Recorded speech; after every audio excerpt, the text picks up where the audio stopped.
Assalamu alaikum YouTube family. Today the topic of our video is rules and practice of translation. और ये किस translation की बात हो रही है? ये बात हो रही है उर्दू टू इंग्लिश ट्रांसलेशन की, जो कि पार्ट होती है CSS और PMS दोनों के ही इंग्लिश प्रेसी एंड कंपोजिशन के पेपर का। ठीक है, और ये ओब्वियसली आपने तैयार करनी ही है for PMS 2021 English paper and for CSS 2022 English paper. तो सबसे पहले बात कर ली जाए रूल्स की और उसके बाद हम चलेंगे इसकी प्रैक्टिस की तरफ। तो रूल्स में सबसे पहले मैं आपको बता दूं, थोड़ा सा इंट्रोडक्शन करा दूं कि किस तरह से ट्रांसलेशन का सवाल जो है वो आपके आता है PMS के इंग्लिश प्रेस एंड कंपोजिशन के पेपर में और CSS के प्रेस एंड कंपोजिशन के पेपर में। तो जनाब सबसे पहले तो इसकी मार्किंग की बात कर ली जाए।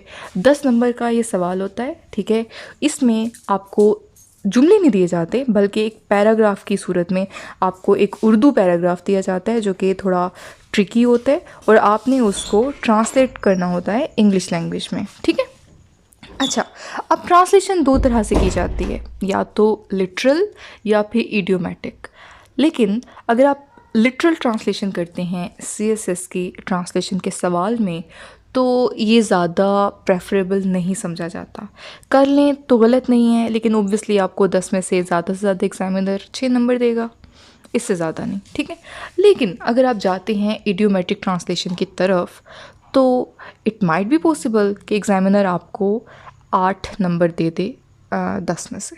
ठीक है, अगर आपने सही से ईडियम्स का इस्तेमाल किया है, सही जगह पर इस्तेमाल किया है, सही कॉन्टेक्स्ट में किया है, देन आपको बहुत अच्छे मार्क्स मिल सकते हैं by using idiomatic expression in your translation. अच्छा, अब इडियोमेटिक एक्सप्रेशन क्या होता है और लिटरल एक्सप्रेशन क्या होता है मैं आपको थोड़ा सा बता देती हूँ ट्रांसलेशन के हवाले से। अगर जुमला आता है उर्दू में, सोशल मीडिया आजकल बड़ा मकबूल है, जैसा कि मैंने इस डॉक्यूमेंट में भी लिखा हुआ है। तो इसका लिटरल क्या होगा? इसका लिटरल ट्रांसलेशन इसकी होगी, social media is very famous these days. ये कहना भी गलत नहीं है ऑब्वियसली, लेकिन इडियोमेटिकली अगर चला जाए तो आप क्या लिखेंगे? Social media is all the rage these days. ठीक है, तो इस तरह क्या हुआ कि एक ही बात को कहने के दो मुख्तलिफ तरीके हैं, लेकिन जो इम्प्रेसिव तरीका है वो इडियोमेटिक है। ठीक है, इसके अलावा इसके कोई हार्ड एंड फास्ट रूल्स नहीं हैं, लेकिन ट्रांसलेशन करने के लिए ऑब्वियसली जिस तरह बाकी सारे सवाल करने के लिए आपकी ग्रामर का परफेक्ट होना ज़रूरी है, आपके टेंसेस का परफेक्ट होना ज़रूरी है, बिल्कुल उसी तरीके से ट्रांसलेशन के सवाल को भी टैकल करने के लिए, इसको अच्छे तरीके से सवाल को हल करने के लिए आपकी ग्रामर और आपके टेंसेस मोर देन परफेक्ट होने चाहिए। हियर यू गो, ये पेज है जिस पे लिखे हुए हैं सेंटेंसेस उर्दू में and we are going to translate into English. उससे पहले आप ऐसा करिए, आप ये वीडियो पॉज कीजिए और एक पेपर और पेन पकड़ लीजिए, बल्कि 2 कलर्स के पेन आपने पकड़ने हैं, कोई भी रेड ब्लू हो जाए या ब्लैक एंड ब्लू हो जाए। ठीक है, करना क्या है, आपने 1 बाय 1 सारे सेंटेंसेस को ट्रांसलेट करना है जो समझ आता है। ठीक है, ज़्यादा टाइम नहीं लेना, हद 5 to 10 मिनट्स। ठीक है, वो सारे ट्रांसलेट करने के बाद मैं इस वीडियो में अभी आपको बताने वाली हूँ इन सब सेंटेंसेस के 1 बाय 1 ट्रांसलेशन। फिर आपने क्या करना है, आपने वीडियो को रिज्यूम करके, पहले आपने पॉज की होगी, देन रिज्यूम करके अपने किए हुए ट्रांसलेटेड जुमलों को मेरे बताए हुए जुमलों के साथ मैच करना है। ठीक है, और जो दूसरी कलर का पेन होगा, ठीक है, दूसरे कलर का पेन होगा, आपने उससे उसको करेक्ट करते जाना है। इस तरह आपको एक सेल्फ एनालिसिस मिलेगा कि आपने कहाँ पर क्या गलती की। ठीक है, तो आई नो कि जो अपने साथ ऑनेस्ट लोग होंगे वो ये प्रैक्टिस ज़रूर करेंगे, क्योंकि इसी में ही आपका फ़ायदा है। तो स्टार्ट करते हैं पहले जुमले से, जो कि है वो लिखवाता है। होगी मेरे नज़दीक इसकी ट्रांसलेशन होगी ही डिक्टेट्स।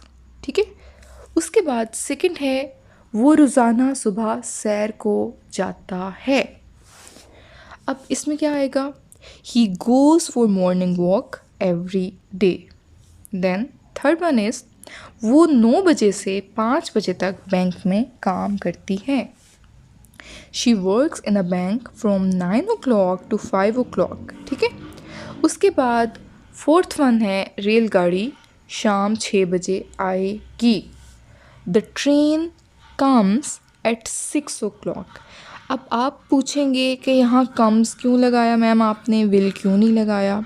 वो इसलिए क्योंकि हम एज्यूम कर सकते हैं इस जुमले को देखकर कि ट्रेन की जो टाइमिंग है वो फ़िक्स टाइमिंग होती है, ठीक है।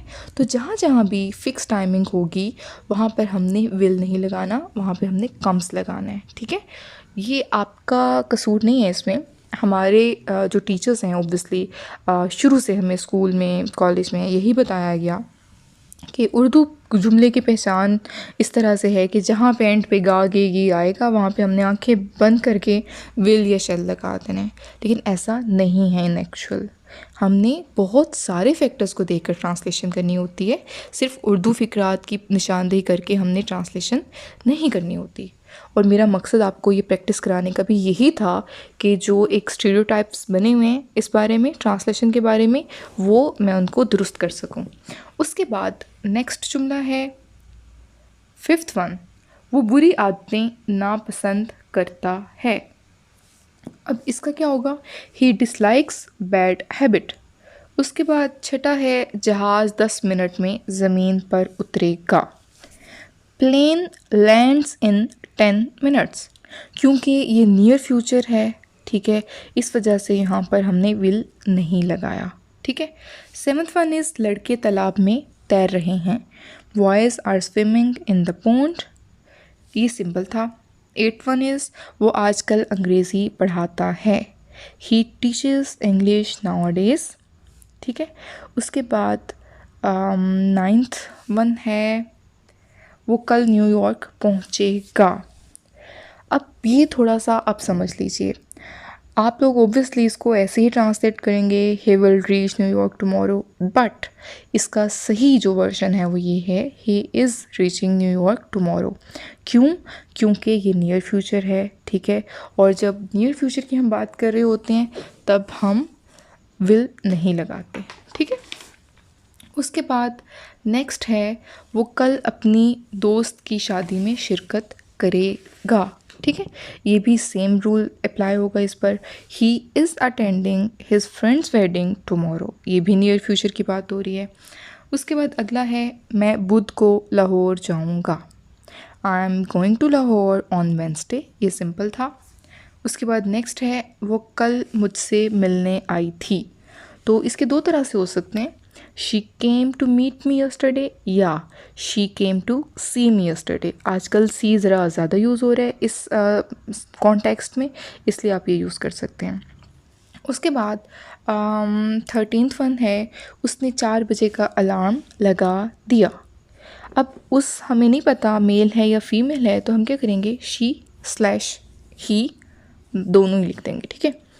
शी/ही सेट अलार्म फॉर 4 o'clock।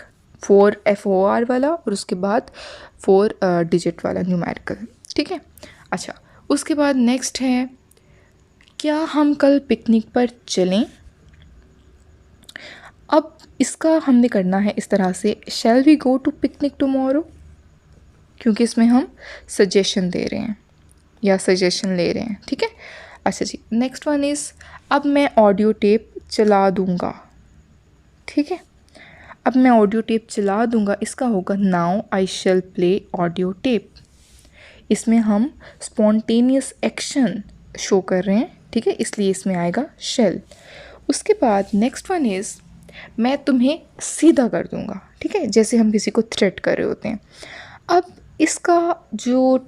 इसकी जो ट्रांसलेशन है हमने वो लिटरल नहीं करनी, ठीक है, यानी लिटरल करेंगे तो ये तो बड़ा फ़नी सा बन जाएगा, I will make you straight, ठीक है। तो ये तो नहीं हम करेंगे, हम करेंगे इसका जो भी ट्रांसलेशन है कॉन्टेक्सचुअल, ठीक है। अब वो किस तरह से होगी, दो तरीक़ों से हो सकती है। या तो हम कह सकते हैं I will teach you a lesson, या फिर आई विल सी यू, ठीक है। दोनों तरीक़ों से ठीक है, और ट्रांसलेशन बहुत तरीक़ों से हो सकती है, मैं आपको जस्ट एक पॉसिबल वे बता रही हूँ, ठीक है। अच्छा जी, उसके बाद है हम आपको नए फलाही इदारे बना कर देंगे। तो इसका होगा we will build new welfare trust for you.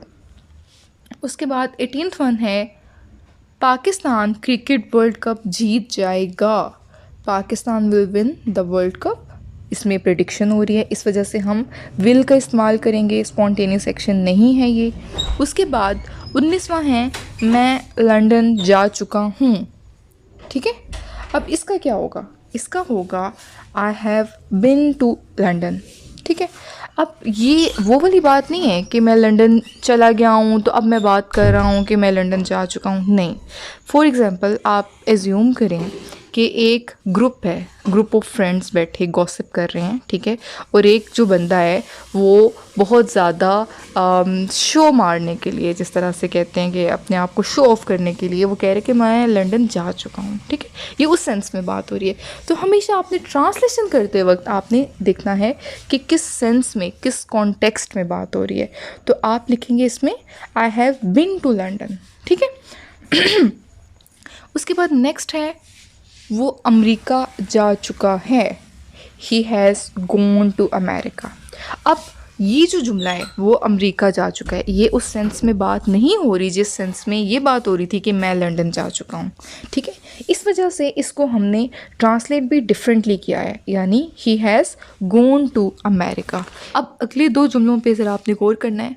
First one is तुम्हें अपने दोस्त की शादी में शिरकत करनी होगी, और दूसरा है तुम्हें अपने दोस्त की शादी में ज़रूर शिरकत करनी चाहिए। अब इसमें थोड़ा सा फ़र्क है, पहले वाले में कहा है कि करनी होगी, दूसरे वाले में कहा है ज़रूर शिरकत करनी चाहिए, ठीक है। दोनों के कॉन्टेक्स्ट में फ़र्क है। अब अगर हम 22वें वाले को देखें, ठीक है, तो इसका होगा you must attend your friend's wedding, या फिर you ought to attend your friend's wedding, दोनों तरीके से ठीक है, ठीक है। लेकिन 23वें वाले का ये होगा, ये जो है करनी चाहिए, ज़रूर करनी चाहिए, इसमें होगा you should attend your friend's wedding, क्योंकि इसमें ऑब्लिगेशन है, वो भी माइल्ड काइंड ऑफ, इस वजह से इसमें शुड आएगा, इसमें मस्ट या ऑट नहीं आएगा। मस्ट एंड ऑट वहाँ आता है जहाँ हमने अगले को कहा होता है कि ज़रूर करना है ये काम, मतलब कि अगले के पास चॉइस नहीं होती ना करने की, ठीक है। अच्छा जी, अब बात करते हैं 24th वन के बारे में। वो सुबह 9 बजे से पढ़ रही है, इसका होगा she has been studying since 9 in the morning। अच्छा, अब मैं आपको बताती चलूँ कि सिंस और फॉर में क्या डिफरेंस है। सिंस लगता है किसी पॉइंट ऑफ टाइम को डिमॉन्स्ट्रेट करने के लिए, और फॉर लगता है ड्यूरेशन ऑफ टाइम को डिमॉन्स्ट्रेट करने के लिए। फॉर एग्ज़ाम्पल, अगर एक जुमला है कि मैं तुम्हें 2 घंटे से कॉल कर रही हूँ, ठीक है, तो अब हमें नहीं पता कि वो 2 घंटे कौन से 2 घंटे हैं, यानी कि वो 1 से 3 का टाइम है या 3 से 5 का टाइम है, हमें नहीं पता। इस वजह से इस सिचुएशन में हम फॉर लगाएंगे। लेकिन अगर हम कहते हैं कि मैं तुम्हें 1 बजे से लेकर 3 बजे तक कॉल करती रही हूँ, तो उसमें आएगा सिंस, ठीक है। सिंस में यानी कि 1 और 3 का हमने एक पॉइंट बता दिया ना, हैं तो वो भी 2 घंटे, ठीक है। हमने पॉइंट, हमें पता चल गया कि अच्छा 1 बजे से बात की जा रही है। लेकिन अगर आप खाली कहेंगे ना कि 2 घंटों से कॉल कर रही हूँ, तो 2 घंटे हमें नहीं पता कि वो सुबह की बात है, वो कल की बात है, कब की बात है, इस वजह से उसमें फॉर आएगा। अब ये जो जुमला है वो सुबह 9 बजे से पढ़ रही है।